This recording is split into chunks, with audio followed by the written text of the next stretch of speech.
Hi, everybody, and welcome to Big Joe's Journal. My name is Joe Tilden, and I'm the host of this program. Well, summer's flying right by. Here we are, 2020, and we're in August already. And August is going to be a very, very busy month. First of all, you've got your two national conventions, which are going to be the most unusual conventions that we have ever had. You won't be able to get a lot of people all in one place.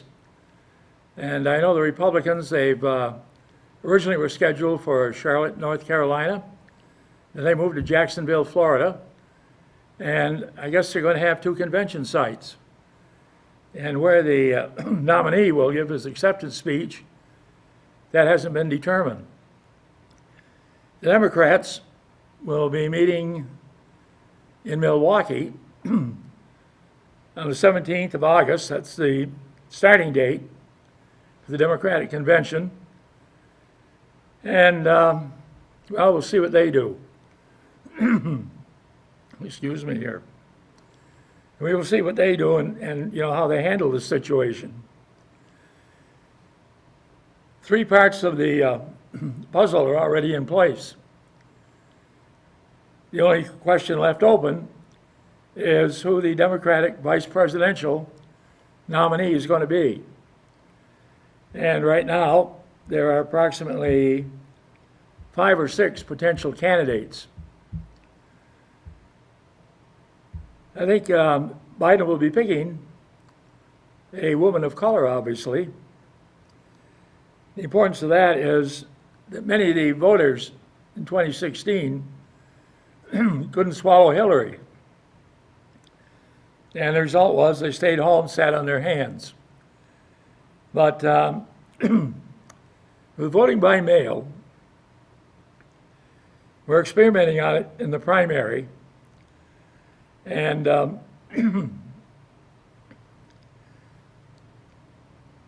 it's very, very easy. There really is no excuse why someone can't vote this trip. If you do it by mail, we'll do it in the primary, see how it goes. And it'll be even easier when we get to the general election on November 3rd. You can demonstrate and have all the demonstrations you want from demonstrate on anything you want. But the only way things are going to change is through legislation. And to get the legislation to make those changes, you got to turn out and you got to vote. And voting by mail is very, very easy. You mark your ballot. The primary was probably the most difficult thing to vote by mail because here in the primary of Vermont, you got 3 ballots.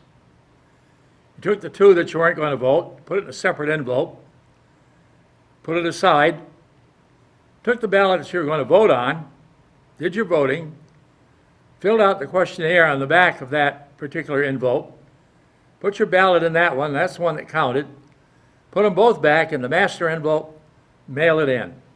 That's all there is to it. You didn't even have to put postage on it.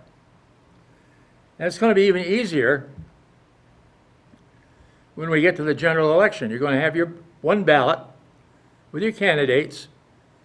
You check off the one that you want, put it back in the envelope, put it back in the master envelope, sign off. First of all, you got to sign off, the questionnaire, your signature, back in, mail it back into your town clerk or your city clerk. Those that want to go to the polls, they're welcome to do it. And I know I'll be voting by mail. I voted by mail in the primary, and I'll be voting by mail in the general election. And I miss going to the polls. Having been a candidate for a number of years, it's always a fun day to go to the polls, and you meet, it's a long day, no question about that. And here in Vermont, it can be a cold day, especially in the town elections in March.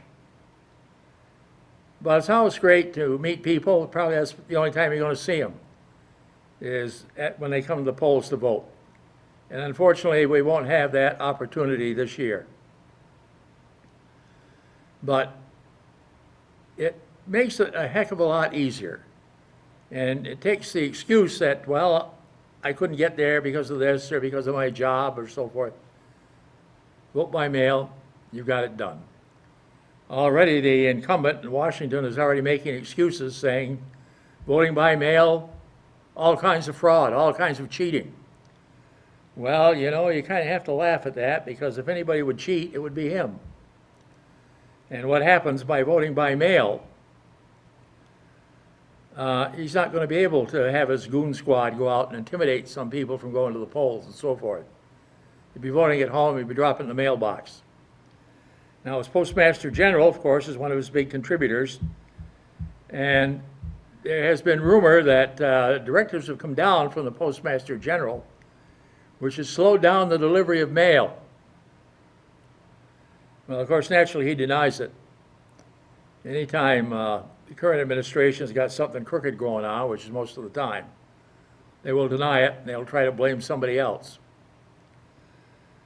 But he has denied it.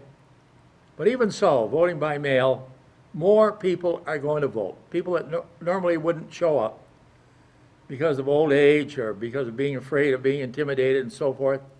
You got the opportunity to vote at home. Nobody knows how you vote. Mark your ballot, put it in the envelope, put it in the mail.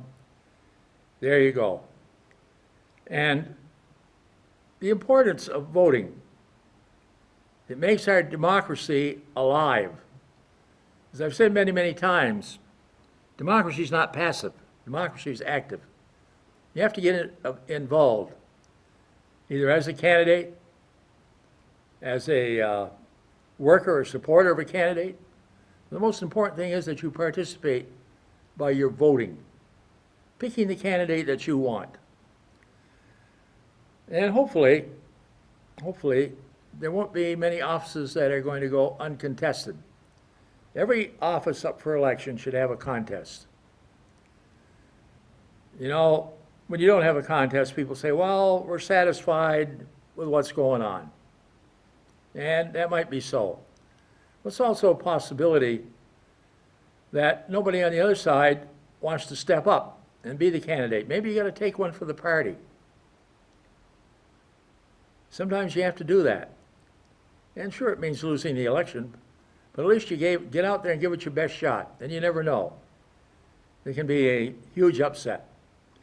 Now, in the Republican Party this year, there's a new group that is formed called the Lincoln Republicans. The Lincoln Republicans. And these are people in the Republican Party that aren't supporting the individual who will be their nominee. They're very, very concerned about the direction that the Republican Party, under its current leadership, has been going, the direction it's been heading. And they're very, very concerned that it's headed in the wrong direction. The result is that with the Lincoln Republicans, there's a very, very good chance that 40 to 50% of people that would normally vote Republican may, in the interest of getting their party back, may vote for the Democratic nominee this time around. All the polls show that Joe Biden is leading, some case by as much as 55 to 39%. And if this holds up until November, and I think it will, in fact, I think it will increase by then, we're looking at a landslide. Probably the most one-sided election since 1936, when Franklin Roosevelt was reelected, carrying 46 of the 48 states. And 1972, when Richard Nixon, unfortunately, was reelected, as he carried 48 of the 50.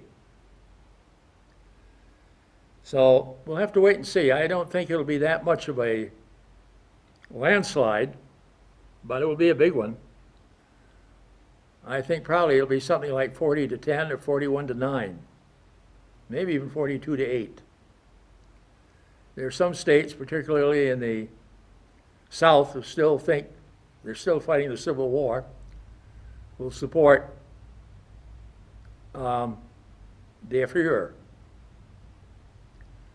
But I think the vast majority of people around the country have had enough, and they realize that they made a huge mistake in 2016.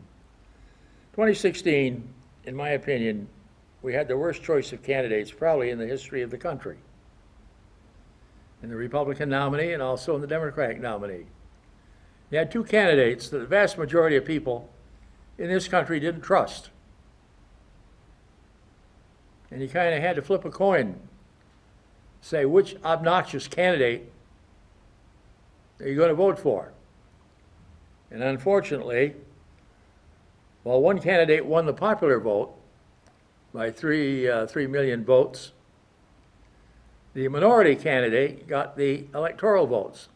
And under our system, it's the Electoral College that determines who is elected president. Also 2020, of course, there's Congress. And I know I talk about Congress and people really get disgusted with Congress. The fact, especially the Senate, under the leadership of Mitch McConnell, the Senate has not been doing their job. Right now we have a situation where people whose unemployment checks are running out. Well, the Democrats want to extend that extra $600 and extend it at least into the 1st of December or the 1st of January. The Republicans are saying, no, we don't want to do that. Let's cut it back at least to $200. The old argument that they're using is that a lot of people on unemployment are making more money than they did when they were working. And that is a shame and a disgrace, not on the people that are unemployed, but upon their employers. That a person can go on unemployment and make more money than they do at their regular job. That cries out for a mandatory increase to 12, maybe 15 bucks an hour. Nobody should be able to make more money on unemployment than on their regular job. But, you know, the world we're going to come into is going to be entirely different from the one we have left. Another thing I want to talk about today as a retired teacher is the going back to school situation. Many of our larger universities are going to teach their classes via computer and so forth. And yet they're still charging their students tuition. Even though the students aren't going to be there, they're going to be home, they're going to be sitting in front of a computer or a smartphone or whatever. And many of our large universities, including the University of Vermont, want to charge these students full tuition. Now, some students will go back on campus, and they'll live in the dorms. They'll have all kinds of room because probably the dorms will only be about half full if they have that many.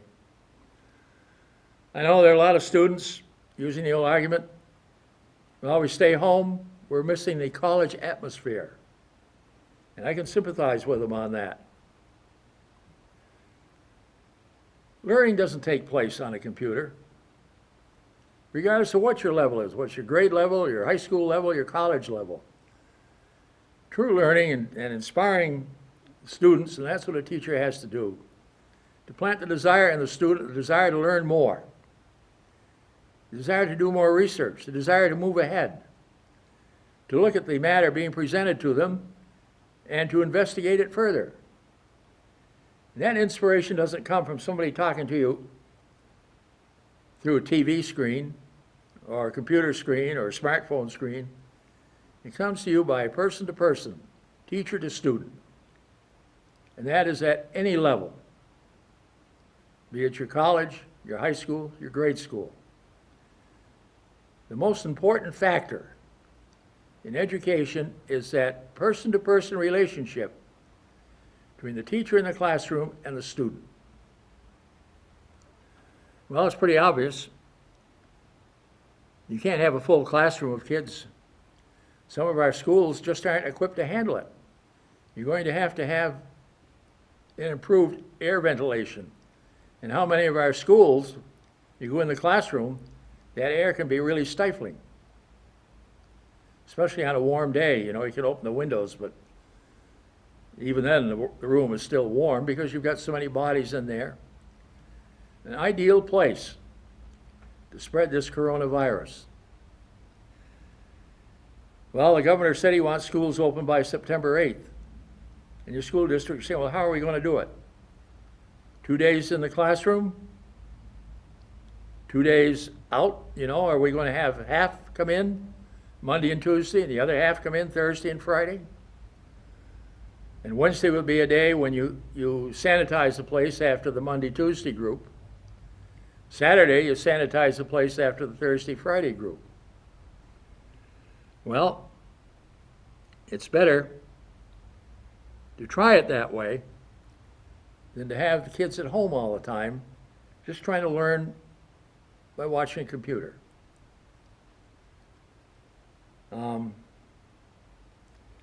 I think we've got to do is take a whole look at our education system, and I think we've got to turn it upside down. And I think we've got to revise our whole school year.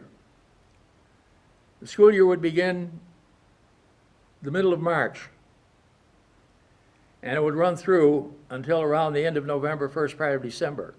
There would be no summer vacation. It would be a winter vacation.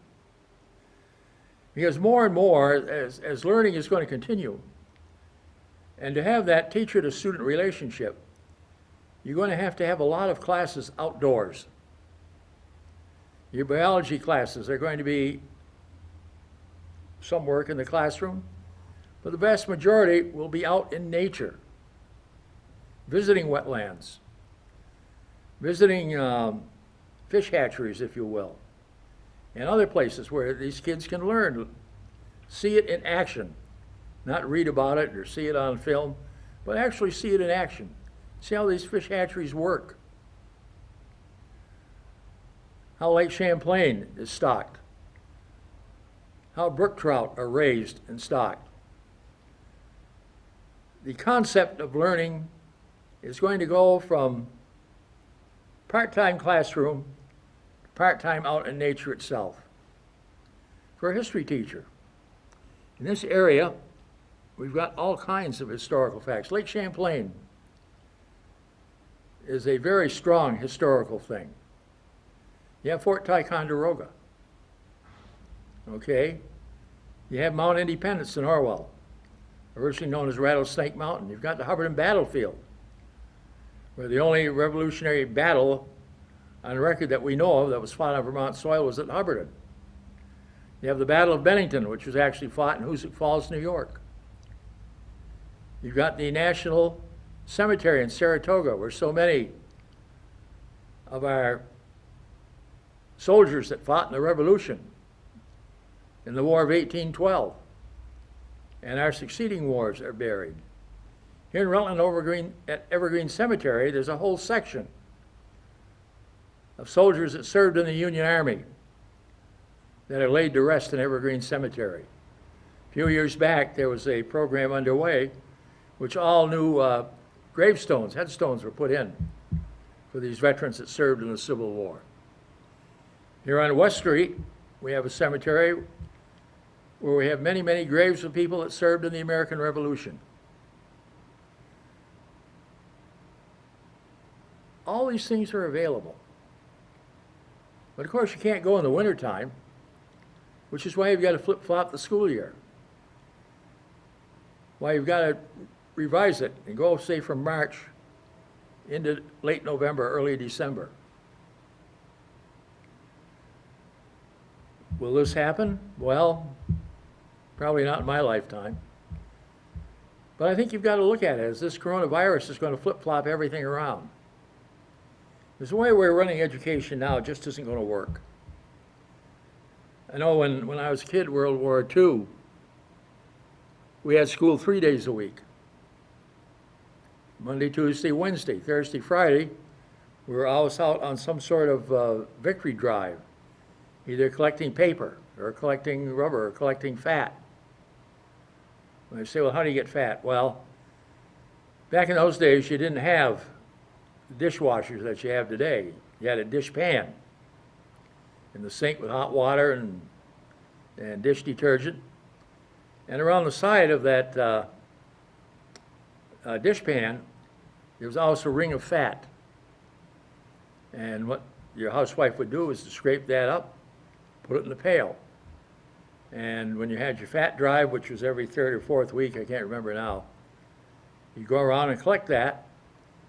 It was from that fat that they were able to manufacture shells that were used in our cannons and our long-range guns and our battleships when they would sort of soften up a beach before the Marines landed.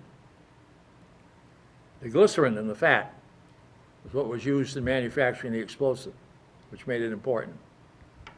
The rubber, there was a scarcity of rubber. You needed that for tires for your military vehicles. Most of the rubber at that time came from Southeast Asia, which was occupied by the Japanese armies.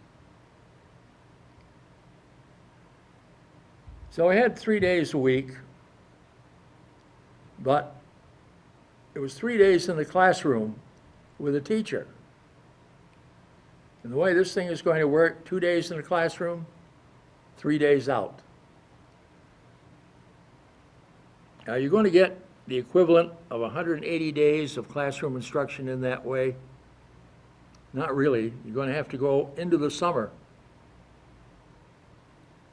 Probably dismiss school and have graduation sometime in July. And then try to begin again in August. But I think it's still very, very important that we take a look at the way we are handling this now. And I think it's time for change. I know change is difficult. People say, well, you know, what are we going to do? You have graduation in June. Well, in many of your college levels, you have graduation in December for people that get done that first semester. They get their diploma in December. You probably won't be able to have your outdoor processions and all that. But you can make the adjustment. You can make the adjustment. You're going to have to. And I think this is something that our educators need to take a very, very serious look at. And the feasibility of doing it, because the way you're doing it now, we're shortchanging our kids. They're not getting the education, they're not getting the development that they need. And even this way, coming in 2 days a week, who's to say that this virus is not going to spread in the classroom? Say if you have a classroom with, let's say 25 kids, they're going to have to be distanced. You're going to have to wear a mask. Teacher's going to have to wear a mask. You think kids are going to keep that mask on all day? Especially little ones, not on your life. Some of the older ones, no way. And I know in the Sunday paper, there were some op-ed pieces, teachers that don't want to go back, superintendents that are concerned, are they going to have sufficient staffing? How many teachers are going to take sick leave? How many teachers are going to resign? How many that are close to retirement are going to take retirement? You know, the old saying is, I don't want to go back and be responsible for killing your student, for killing your child. Nor do I want to lose my own life. Well, it's very easy for politicians to mandate. But it's another thing to make it happen, to make it happen safely. And that's why I think we've got to take a look at flip-flop in the school year and saying this is the way we got to go. More education has to take place out of doors. That's one of the big reasons I like teaching driver ed. I know when I first got into teaching, I was teaching primarily social studies, U.S. history, geography, European history. And then I went from there to being principal, then in the secondary level being an assistant principal. And when the federal government came along with a driver ed program and say, we'll send you to school for 6 weeks to get certified as safety education driver ed teacher, man, I jumped at the chance. This came about in the 60s under Lyndon Johnson's Federal Safe Highways Act. And I had a great summer.